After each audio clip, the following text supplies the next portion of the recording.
નમસ્કાર મિત્રો, ગુજ્જુ હેલ્થ જર્નીમાં આપનું સ્વાગત છે। મિત્રો, આજનો વિડીયો તમારા સ્વાસ્થ્યને લગતી ખૂબ જ મહત્વની, ઉપયોગી અને રસપ્રદ માહિતીઓથી ભરપૂર છે। આજે આપણે એક એવી શક્તિશાળી અને ખૂબ જ ઉપયોગી ઘરગથ્થુ દવા વિશે વાત કરીશું જે તમારા શરીરના દરેક સાંધાના દુખાવામાં રાહત આપવામાં મદદ કરશે।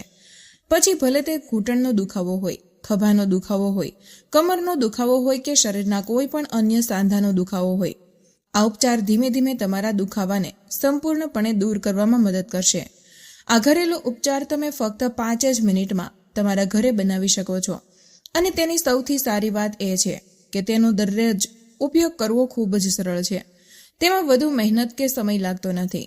તો ચાલો હવે વધુ સમય ન બગાડતા આ રસપ્રદ અને સ્વાસ્થ્યવર્ધક વિડીયો શરૂ કરીએ અને જાણીએ કે આ અદ્ભુત ઘરેલું ઉપચાર કેવી રીતે તૈયાર કરવામાં આવે છે અને તે આપણા માટે શા માટે જરૂરી છે। જો ખરેખર તમારા સાંધાના દુખાવાને કાયમ માટે દૂર કરવા માંગો છો તો તેના માટે સૌથી પહેલા તમારે એ જાણવું ખૂબ જ જરૂરી છે કે આખરે સાંધામાં દુખાવો શા માટે થાય છે। આપણા શરીરમાં સાંધાના દુખાવાની સમસ્યા શરૂ થવાના 3 મુખ્ય કારણો હોય છે। પહેલું છે કેલ્શિયમની ઉણપ। સૌથી પહેલું અને સામાન્ય કારણ છે કેલ્શિયમની ઉણપ। આપણા હાડકાં અને દાંતના સ્વાસ્થ્ય માટે કેલ્શિયમ અત્યંત મહત્વપૂર્ણ છે। જ્યારે આપણા શરીરમાં કેલ્શિયમની પૂરતી માત્રા નથી હોતી ત્યારે હાડકાં નબળા પડવા લાગે છે। આ નબળાઈને કારણે સાંધા પર દબાણ વધે છે અને પરિણામે દુખાવો અને નબળાઈ અનુભવાય છે।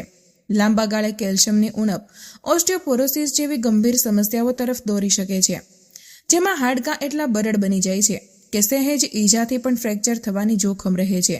બે કાર્ટિલેજનું ઘસાવું બીજું કારણ એ હોઈ શકે છે કે તમારા સાંધાની અંદર જે કાર્ટિલેજ હોય છે તે ધીમે ધીમે ઘસાઈ જાય છે અથવા નુકસાન પામે છે। કાર્ટિલેજ એક નરમ અને સ્થિતિસ્થાપક જેવું માળખું છે જે દરેક સાંધાની અંદર હાજર હોય છે। તમે તેને કુદરતી કુશન અથવા ગાદી તરીકે કલ્પી શકો છો જે હાડકાને એકબીજા સાથે ઘસાતા અટકાવે છે। કાર્ટિલેજનું મુખ્ય કાર્ય બંને હાડકાં વચ્ચે ઘર્ષણ ઘટાડવાનું અને સાંધાની સરળ હલનચલન જાળવી રાખવાનું છે। જ્યારે આપણે ચાલીએ છીએ, દોડીએ છીએ કે કોઈ વસ્તુ ઉપાડીએ છીએ ત્યારે આ કાર્ટિલેજ આંચકા સોચવાનું કામ કરે છે, પરંતુ જ્યારે આ કાર્ટિલેજ કોઈ કારણસર ઘસાઈ જાય છે અથવા નુકસાન પામે છે ત્યારે હાડકાં એકબીજા સાથે સીધા અથડાવા લાગે છે। આનાથી તીવ્ર દુખાવો, સોજો અને હિલચાલમાં મુશ્કેલીઓની સમસ્યા શરૂ થાય છે। ઘણીવાર તો હાડકાં વચ્ચેની કુદરતી જગ્યા પણ ઓછી થઈ જાય છે અને તે જગ્યાએ જે કુદરતી ગ્રીસ અથવા લ્યુબ્રિકેશન હોય છે તે પણ ઓછું થઈ જાય છે। આ સ્થિતિને ઓસ્ટિયોઆર્થરાઇટિસ તરીકે ઓળખવામાં આવે છે, જે વૃદ્ધાવસ્થામાં સામાન્ય રીતે જોવા મળે છે પરંતુ હવે યુવાનોમાં પણ જોવા મળી રહી છે। 3 ચેપ એટલે કે ઇન્ફેક્શન। ત્રીજું અને સૌથી ઓછું જોવા મળતું પણ ખૂબ જ ગંભીર કારણ ચેપ એટલે કે ઇન્ફેક્શન હોઈ શકે છે। જો કોઈ પણ સાંધામાં કોઈ કારણસર બેક્ટેરિયા, વાયરલ ઇન્ફેક્શન કે અન્ય સૂક્ષ્મ જીવો દ્વારા ચેપ લાગે છે તો ત્યાં તીવ્ર સોજો, લાલાશ અને ખૂબ જ દુખાવો થવા લાગે છે। આ સ્થિતિને સેપ્ટિક આર્થરાઇટિસ કહેવાય છે અને તેને તાત્કાલિક તબીબ ધ્યાન આપવાની જરૂર પડે છે। મિત્રો, હવે આપણે જે ઉપચાર વિશે વાત કરવા જઈ રહ્યા છીએ તેમાં આપણે જે પણ ઘટકો લીધા છે તે આ 3 કારણોને ધ્યાનમાં રાખીને પસંદ કર્યા છે, જેથી કોઈ પણ સમસ્યા હોય તેમના પર આ ઉપચાર સીધી અસર કરી શકે છે। ચાલો હવે આપણે આ અદ્ભુત ઘરેલું ઉપચાર બનાવવા માટે જરૂરી ઘટકો વિશે વિગતવાર જાણીએ। આ બધા ઘટકો સરળતાથી ઉપલબ્ધ છે અને તેમના ઔષધીય ગુણધર્મો સાંધાના સ્વાસ્થ્ય માટે અત્યંત ફાયદાકારક છે। 1. દૂધ। આ ઘરેલું ઉપચારનો સૌથી પહેલો અને મુખ્ય ઘટક છે દૂધ। મિત્રો, આપણે બધા જાણીએ છીએ કે દૂધ કેલ્શિયમનો ખૂબ જ સારો સ્ત્રોત છે। કેલ્શિયમ એ આપણા હાડકાના બંધારણનો અભિન્ન અંગ છે અને તે તેમને મજબૂત અને સ્વસ્થ રાખવા માટે અત્યંત જરૂરી છે। દૂધમાં રહેલું કેલ્શિયમ અને અન્ય ખનિજો જેમ કે ફોસ્ફરસ અને વિટામિન ડી હાડકાની ઘનતા વધારવામાં અને તેમને મજબૂતી આપવામાં સૌથી વધુ મદદ કરે છે। મજબૂત હાડકાં સાંધાના દુખાવાને રોકવામાં મદદ કરે છે। દૂધ કેટલું મહત્વનું છે તેનો પુરાવો તમે આ વાત પરથી પણ સમજી શકો છો કે જ્યારે નવજાત શિશુનો જન્મ થાય છે ત્યારે તેને સૌથી પહેલા અને ઘણા મહિનાઓ સુધી ફક્ત ને ફક્ત દૂધ જ આપવામાં આવે છે, કારણ કે પ્રકૃતિએ તેને એવી રીતે બનાવ્યો છે કે તેનો સંપૂર્ણ વિકાસ દૂધ પર જ નિર્ભર રહે છે। બાળકના હાડકાનો વિકાસ અને મજબૂતી દૂધ દ્વારા જ થાય છે। દૂધ એક સંપૂર્ણ આહાર છે જેમાં પ્રોટીન, વિટામિન્સ અને ખનિજોનો સંતુલિત માત્રામાં સમાવેશ થાય છે, જે સાંધા સહિત સમગ્ર શરીરના સ્વાસ્થ્ય માટે ફાયદાકારક છે। નંબર 2, હળદર અને આદુ. હવે વાત કરીએ આ ઉપચારના બીજા મહત્વપૂર્ણ ઘટકની, અને તે છે હળદર અને આદુ. હું આ બંને એકસાથે જણાવી રહી છું કારણ કે આ બંનેની અસર સાંધાના દુખાવા અને સોજા પર એક જેવી જ હોય છે અને તેઓ એકબીજાના ગુણધર્મને વધારે છે. હળદરમાં કર્ક્યુમિન નામનું એક સક્રિય ઘટક હોય છે જે તેના શક્તિશાળી એન્ટી ઇન્ફ્લેમેટરી ગુણધર્મો માટે જાણીતો છે. આ ગુણધર્મો સાંધામાં થતા સોજા અને બળતરાને ઘટાડવામાં ખૂબ જ અસરકારક છે. કર્ક્યુમિન કુદરતી રીતે પીડા નિવારક તરીકે પણ કામ કરે છે, જે સાંધાના દુખાવામાં રાહત આપવામાં મદદ કરે છે. હળદર એક ઉત્તમ એન્ટીઓક્સિડન્ટ પણ છે જે કોષોને નુકસાનથી બચાવે છે અને સાંધાના સ્વાસ્થ્યને જાળવવામાં મદદ કરે છે. આદુમાં જિંજરોલ્સ એટલે સોગાઓલ્સ જેવા બાયોએક્ટિવ કમ્પાઉન્ડ હોય છે જે હળદરની જેમ જ એન્ટી ઇન્ફ્લેમેટરી અને એનાન્જેલ્સિક ગુણધર્મો ધરાવે છે. જ્યારે તમે આદુ અને હળદર બંનેને ભેગા કરીને ઉપયોગ કરો છો ત્યારે તે તમારા સાંધામાં જે પણ સોજો હોય તેને ધીમે ધીમે ઘટાડે છે. આદુ રક્ત પરિભ્રમણને સુધારવામાં પણ મદદ કરે છે, જે સાંધાના ક્ષતિગ્રસ્ત કોષો સુધી પોષક તત્વોને પહોંચાડવામાં મદદરૂપ થાય છે. હળદર અને આદુના સાથે ઉપયોગના ફાયદા. જ્યારે હળદર અને આદુ બંને ભેગા કરવામાં આવે છે ત્યારે તેમની અસર અનેક ગણી વધી જાય છે. આ ઉપરાંત તેમને એક મોટો ફાયદો એ પણ થાય છે કે તેઓ કાર્ટિલેજ રિપેરિંગ પ્રક્રિયાને ઝડપી બનાવે છે. એટલે કે જો કાર્ટિલેજ ઘસાઈ ગયું હોય તો તેના પર કુદરતી હીલિંગ અસર આવે છે અને ત્યાં ફરીથી ગ્રીસ એટલે કે લ્યુબ્રિકેશન બનાવવાનું શરૂ થાય છે, જેનાથી હાડકાં વચ્ચેની હિલચાલ ફરીથી સરળ એટલે કે સ્મૂથ બની શકે છે અને જકડાન ઓછી થાય છે. મિત્રો, હવે આપણે જાણીશું કાર્ટિલેજ શા માટે ઝડપથી ઘસાય છે. ક્યારેક તમે વિચાર્યું છે કે કાર્ટિલેજ આટલું જલ્દી શા માટે ઘસાઈ જાય છે?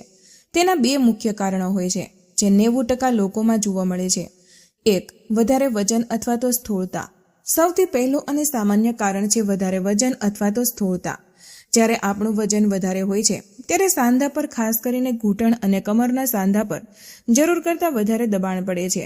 આ અતિશય દબાણને કારણે કાર્ટિલેજ પર સતત ઘસારો લાગે છે અને ધીમે ધીમે તે ઘસાવા લાગે છે. વજન ઘટાડવું એ સાંધાના સ્વાસ્થ્યને સુધારવા માટે સૌથી અસરકારક પગલાં પૈકી એક છે. નંબર 2, કોલેજનની ઉણપ. બીજું અને સૌથી મહત્વપૂર્ણ કારણ છે કોલેજનની ઉણપ. કોલેજન એ કુદરતી પ્રોટીન છે જે આપણા શરીરના ઘણા બધા કનેક્ટિવ ટિશ્યુનો મુખ્ય ઘટક છે, જેમાં કાર્ટિલેજ પણ સામેલ છે. કોલેજન કાર્ટિલેજને સ્થિતિસ્થાપકતા અને મજબૂતી પ્રદાન કરે છે. તમારા સાંધાની અંદર જે કાર્ટિલેજ હોય છે તેનો લગભગ 90% ભાગ કોલેજનથી જ બનેલો હોય છે. ઉંમર વધવાની સાથે સાથે આપણા શરીરમાં કોલેજનનું ઉત્પાદન ધીમે ધીમે ઘટવા લાગે છે. આ પ્રક્રિયાને આપણે કાર્ટિલેજ નબળું પડવા લાગે છે અને તેની રિપેર કરવાની ક્ષમતા પણ ઘટી જાય છે. પરિણામે સાંધામાં દુખાવો અને જકડણની ફરિયાદ શરૂ થાય છે. તો જો તમારી ઉંમર વધી રહી છે અથવા તમે પહેલાથી જ સાંધાના દુખાવાથી પરેશાન છો, તો તમારે તમારા આહારમાં એવી વસ્તુઓ સામેલ કરવી જોઈએ જે તમારા શરીરમાં કોલેજનની માત્રા વધારે. અહીં કેટલાક ઉત્તમ શાકાહારી ખોરાક વિશે વિગતવાર માહિતી આપેલી છે જે તમારા શરીરમાં કોલેજનનું ઉત્પાદન વધારવામાં મદદ કરી શકે છે. નંબર 1, લીલા પાંદડાવાળા શાકભાજી.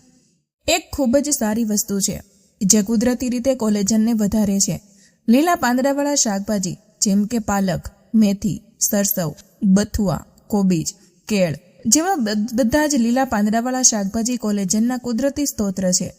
તેમાં વિટામિન સી, વિટામિન કે, ફોલેટ અને ઘણા એન્ટીઓક્સિડન્ટ ભરપૂર માત્રામાં હોય છે જે કોલેજનના ઉત્પાદનને ટેકો આપે છે અને સાંધાના સોજાને ઘટાડવામાં મદદ કરે છે. તેમનો નિયમિત ઉપયોગ તમારા સાંધા માટે ખૂબ જ ફાયદાકારક હોઈ શકે છે. નંબર 2, ટામેટા. આ ઉપરાંત તમે ટામેટાનો પણ નિયમિત ઉપયોગ કરી શકો છો.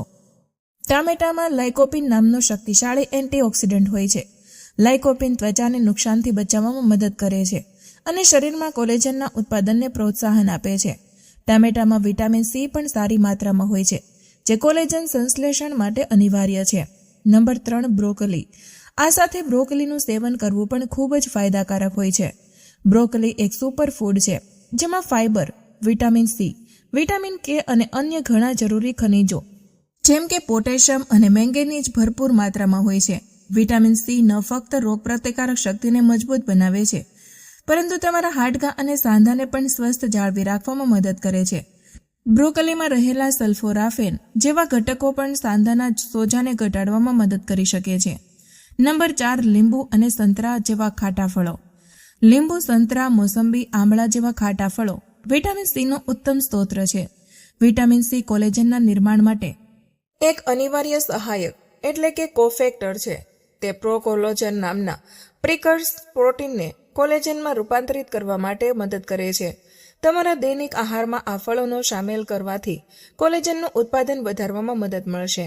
નંબર 5, નટ્સ અને બીજ.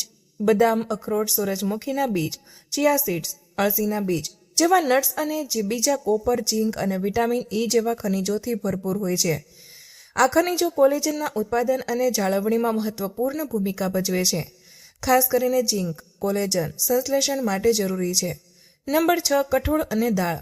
રાજમા, ચણા, મસૂર દાળ, અડદ દાળ જેવા કઠોળ અને દાળ પ્રોટીન અને ફાઇબરનો સારો સ્ત્રોત છે. પ્રોટીન એ એમિનો એસિડથી બનેલું હોય છે, જે કોલેજનના બિલ્ડિંગ બ્લોક્સ છે. તમારા આહારમાં પૂરતા પ્રમાણમાં પ્રોટીનનો સમાવેશ કરવો એ કોલેજનના ઉત્પાદન માટે ખૂબ જ મહત્વપૂર્ણ છે. 7, શાકાહારી કોલેજન સપ્લિમેન્ટ્સ. જો તમે તમારા આહારમાંથી પૂરતું કોલેજન મેળવી શકતા નથી તો ગભરાવાની જરૂર નથી.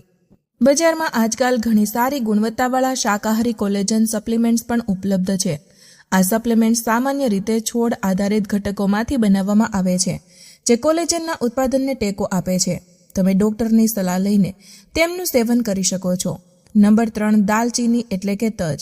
હવે વાત કરીએ આ ઘરેલું ઉપચારના ત્રીજા જરૂરી ઘટકની, અને તે છે દાલચીની એટલે કે તજ. દાલચીની એક એવી આયુર્વેદિક ઔષધિ છે જેમાં સિનેમાલ્ડીહાઇડ નામનું એક સક્રિય કમ્પાઉન્ડ જોવા મળે છે. આ કમ્પાઉન્ડ ખૂબ જ શક્તિશાળી એન્ટી ઇન્ફ્લેમેટરી અને એનાલ્જેસિક એટલે કે દર્દ ઓછું કરનાર ગુણધર્મોમાંથી ભરપૂર હોય છે, જે સાંધામાં થતા બળતરા અને સોજાને અસરકારક રીતે ઘટાડે છે. દાલચીનીના ફક્ત સાંધાના સોજાને ઓછો કરે છે, પરંતુ તે કાર્ટિલેજના સમારકામમાં પણ મદદ કરે છે. તે કાર્ટિલેજના નુકસાનને ધીમું કરવામાં અને તેના પુનઃનિર્માણમાં ભૂમિકા ભજવી શકે છે. આનાથી સાંધાની અંદર ગ્રીસ એટલે કે લ્યુબ્રિકેશન વધે છે અને મૂવમેન્ટ સરળ બની જાય છે. પરિણામે જકડન ઓછું થાય છે અને સાંધા વધુ લવચીક બને છે. દાલચીની રક્ત પરિભ્રમણને સુધારવામાં પણ મદદ કરે છે, જેથી ક્ષતિગ્રસ્ત સાંધાના કોષો સુધી પોષક તત્વો અને ઓક્સિજન પહોંચાડવામાં મદદ મળે છે અને હીલિંગ પ્રક્રિયા ઝડપી બને છે. નંબર 4, કાળી મરી. હવે વાત કરીએ છીએ આ ઘરેલું ઉપચારના છેલ્લા પરંતુ ખૂબ જ જરૂરી ઘટકની, અને તે છે કાળી મરી.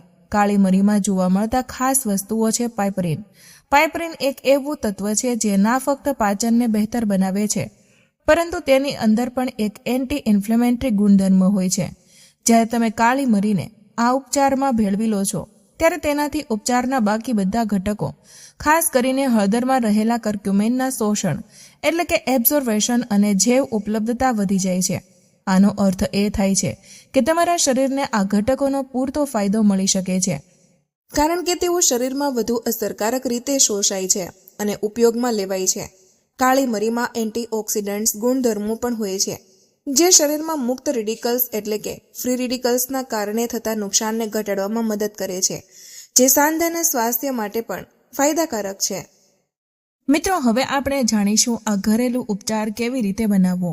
આ ઉપચાર બનાવવો ખૂબ જ સરળ છે અને તમે તેને તમારા રસોડામાં જ તૈયાર કરી શકો છો. એક સામગ્રી ભેગી કરો.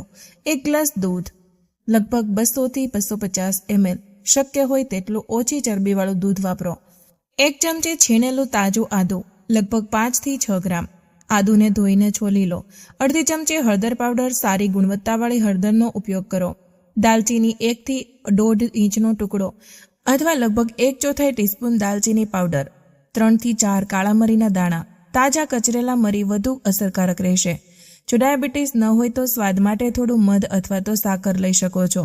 નંબર 2, દૂધ ગરમ કરો. સૌથી પહેલા તમારે 1 ગ્લાસ દૂધ લેવાનું છે. આ દૂધને એક સ્ટીલના વાસણમાં નાખો.